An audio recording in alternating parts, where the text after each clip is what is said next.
बहुत बहुत स्वागत है आप सबके अपने चैनल पर। आप लोग बहुत ज़्यादा कमेंट कर रहे हैं, बहुत ज़्यादा मैसेज कर रहे हैं कि भैया जेईई मेन सेशन 2 का भी तो रिजल्ट आ गया, भैया जेईई मेन सेशन 1 का तो रिजल्ट कब का आ गया था। लेकिन अब जेईई मेंस 1 जेईई मेंस 2 का रिजल्ट आने के पश्चात हम काउंसलिंग कैसे कराएं, काउंसलिंग किस प्रकार कराया जा सकता है। लेकिन उसी बीच एक महत्वपूर्ण अपडेट और निकल कर आ चुकी है। रिजल्ट स्कैम, रिजल्ट में गड़बड़ी, रिजल्ट में धोखाधड़ी को लेकर महत्वपूर्ण सूचना निकल कर आ चुकी है। यहां पर अभ्यर्थी बहुत ज्यादा परेशान हो चुके हैं। ये पूर्ति अपडेट क्या है, इन तमाम चीजों पर हम चर्चा करेंगे। आपको पता है शौनक भैया आपकी काउंसलिंग को लेकर टिल एडमिशन तक सपोर्ट प्रोवाइड कर रहे हैं। जो भी आपकी क्वारीज है, जो भी आपकी समस्याएं हैं, हमारे व्हाट्सएप नंबर 8077418393 पर कॉन्टेक्ट कर सकते हैं। सारी समस्याओं का आज सोल्यूशन दिया जाएगा।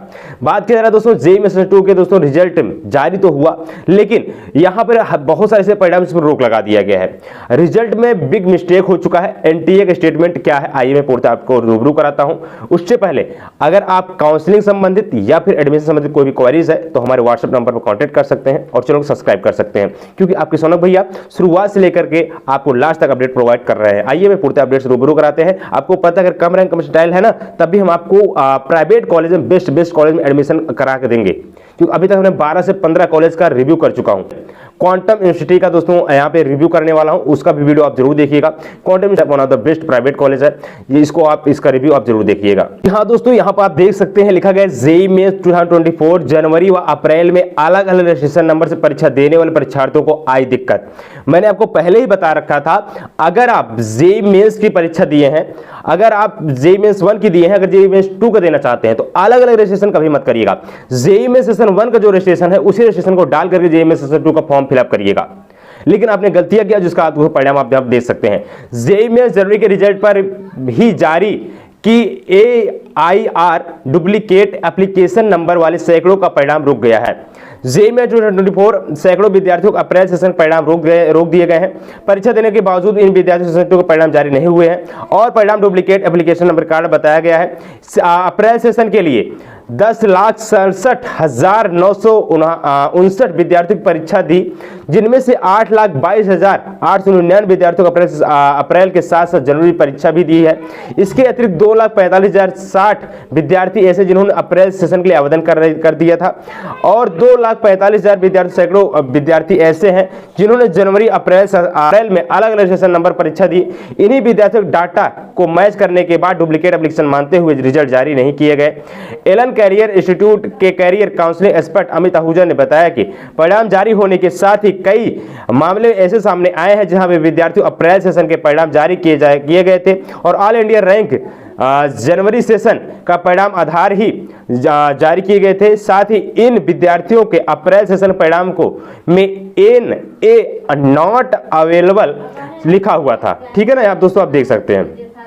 बता दें कि इसके साथ ही एनटीए स्कोर वाले कॉलम जनवरी के एप्लीकेशन नंबर के साथ डुप्लीकेट शब्द लिखा हुआ है दिया गया है। ऐसे विद्यार्थी जिन्होंने जनवरी अप्रैल सेशन की परीक्षा अलग रजिस्ट्रेशन नंबर से आधार पर दिया है और एनटीए द्वारा इन विद्यार्थियों को अलग अलग एप्लीकेशन नंबर यूनिक मानते हुए उनकी एक ऑल इंडिया रैंक व कैटेगरी जारी की गई है। अब इन विद्यार्थियों के सामने बड़ी चुनौती आ गई है कि अप्रैल सेशन की परीक्षा देने के बाद उनकी जनवरी सेशन की मिली all India rank category rank के आधार पर काउंसलिंग करनी होगी, जबकि हो सकता है इनकी अप्रैल परीक्षा जनवरी के मुकाबले बेहतर हुई हो। आपको बता दिया जाए, अब आपको अगर आप जनवरी में भी आपने अच्छा एग्जाम दिया था, अप्रैल में भी आपने एग्जाम दिया था, तो अगर आप अप्रैल में अच्छा से एग्जाम दिया तो जरूर था, लेकिन आपके जो रजिस्ट्रेशन नंबर है अलग अलग हो गए हैं, तो आपके अप्रैल का जो सेशन का रिजल्ट नहीं आएगा तो आपको जनवरी के जो मेंस का जो रिजल्ट उसके आधार पर काउंसलिंग करानी पड़ेगी। ये भी हो सकता है कि आपके अप्रैल में बहुत ही अच्छा रैंक आया हो, बहुत अच्छा परसेंटाइल आया हो,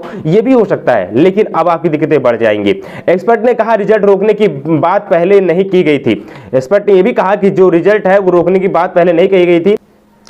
एनटीए स्कोर वाले कॉलम में जनवरी एप्लीकेशन नंबर के साथ डुप्लीकेट शब्द भी लिख दिया गया है, जहां पर जिसके आधार पर अब आपका अप्रैल सेशन का जो रिजल्ट हो मान नहीं होगा। अपडेट आज भी प्रोवाइड करना था। बहरहाल अपडेट कैसा लगा जरूर बताइएगा। हमारे बहुत सारे भाई परेशान थे कि भैया हमारे रिजल्ट तो नहीं है, क्या दिक्कत हो गई। दिक्कत यही है कि आपके एप्लीकेशन नंबर अलग अलग थे।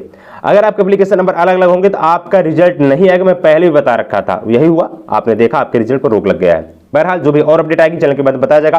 काउंसलिंग से लेकर टिल एडमिशन तक कोई भी अगर आपको दिक्कत हो रही है तो कमेंट करिए, सारा सपोर्ट प्रोवाइड किया जाएगा। धन्यवाद, जय हिंद, वंदे मातरम।